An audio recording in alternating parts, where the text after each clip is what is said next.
Hi friends, JeffyG here.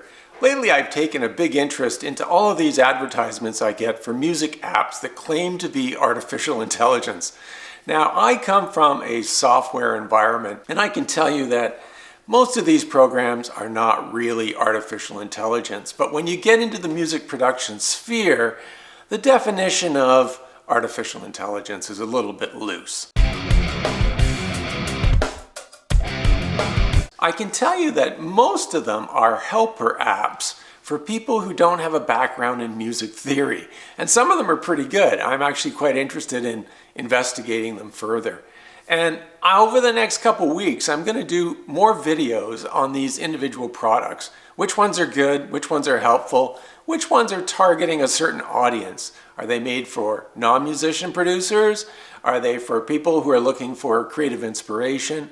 Or are they useful for people like me who are musicians already? Now on my list, I've got some of the most popular, like Scalar, Melody Sauce 2, Instacomposer, Chord Jam, Captain Plugin Epic, and I'll go over some of those just to highlight their differences and where their strengths lie. For the most part, they're being positioned as tools that will help you get over a hump of coming up with a creative chord progression. And that part I find really quite interesting. There's nothing about artificial intelligence that creates chord progressions. The rules for music theory have been around for a long, long time. And in all of popular music, there's really only about 24 chord progressions that get used repeatedly over and over that are popular with listeners.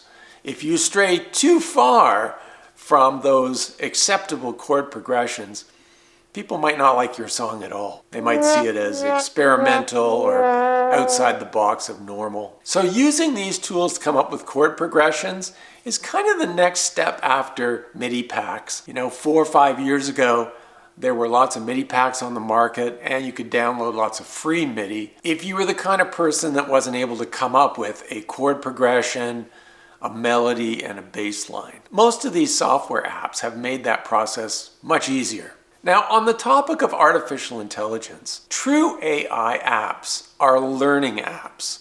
They learn from you using them, and they tailor the results over time to become more effective, and they learn. But none of these apps are learning apps per se. They do one thing based on an algorithm or a set of algorithms and a set of rules that defines music theory. There are parameters that you can tweak to affect the outcome from that rules engine. But it's not artificial intelligence. I know what you're thinking. I don't look exactly the same as I do in most of my other videos where I'm wearing a baseball cap and glasses. But this is actually the real JeffyG. The others are actually AI-generated images of somebody else that I thought might look better in my YouTube videos. So we were talking about artificial intelligence, and aside from the creator tools for music, which are mostly helper apps, there are true AI programs that could be used for your music production. So there's ChatGPT, of course, that you might use for creating lyrics. There's Rhyme Zone, where you can look up rhymes. It's a great reference. There are applications from OpenAI like Jukebox and MuseNet. And there's a bunch of interesting and sometimes fun programs that you might use for vocal cloning or voice cloning or text-to-speech. An easy one is uberduck.ai. There's others that you might use like Vocaloid or mVoice, which are artificial singers. There is a lot more to come in that AI space. It's changing very rapidly, and there's more and more tools that are being released that creators are going to use. In the music sphere, I don't think we're far away from having programs that do all the heavy lifting for you. A program that might pick a chord progression, a melody, a beat, and a bass line could all be done by a computer. And it could be done repeatedly with many different results. And if those results are acceptable to the listening public, then I think you're on the verge of something quite new and different, if not scary to most of us musicians. I'm Keela, a new vocalist collaborating with JeffyG.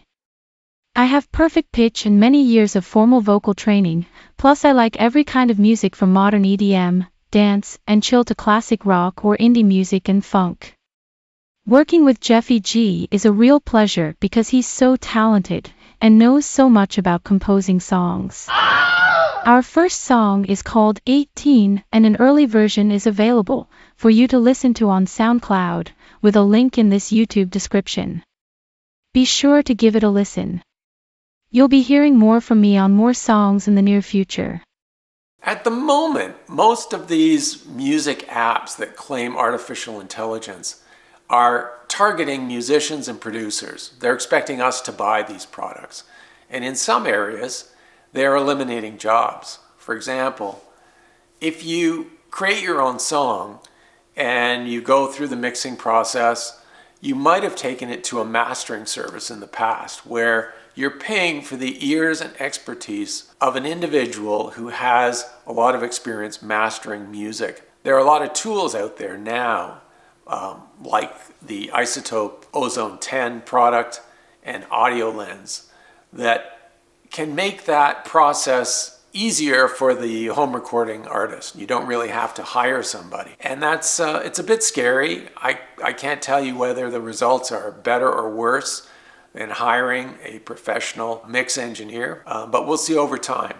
So artificial intelligence is kind of chomping away at the bits around the music production process, taking away some of the jobs and some of the activities that were laborious or that you had to pay for in the past, and making it easier for amateur musicians and producers who have a home studio to get high quality results. Am I concerned about these things? Yeah, I am, because I've been a musician all my life, and I think there is a certain human element to composing music and performing music that I'd like to see stay human. And I imagine in the future, when we look at music and we consume it, we may want to know, was this music generated by a computer through artificial intelligence, or is it generated by a human? And are we going to be able to tell the difference? That's the real question mark. There's different audiences out there that might use these tools. One, there are beginners who maybe don't have a lot of experience in composing music. And these tools as a learning opportunity are great for beginners. Maybe you don't know what chord progressions are all about, key signatures and scales and all the rest of it. And they do make it easier for you to learn those techniques. So if you have no theory background and no music background, these tools could be quite useful to you. So you've got the beginner group, you've got what I would call non-musician producers, maybe people that come from a DJ background. They're making great music, but they've never developed the talent to play an individual instrument like guitar, piano, or drums. And these tools take away some of the burden or chore of becoming an expert on those instruments. There's a third group that I would argue are professional musicians who might find it quite interesting how to use these tools in their composition activities. I kind of fall into the latter category. I use scalar quite a bit. I don't use it necessarily to come up with chord progressions, but I do use it to play around with different sounds, different transitions, experimenting on what different chords in different modes might make that song sound like. I also get a lot of value out of just the built-in instruments that are in some of these products. Scalar comes with dozens and dozens of virtual instruments, and some of them sound pretty good, so I might be inclined to use them. And that's the same with some of the other products. They all come loaded with lots of samples and presets.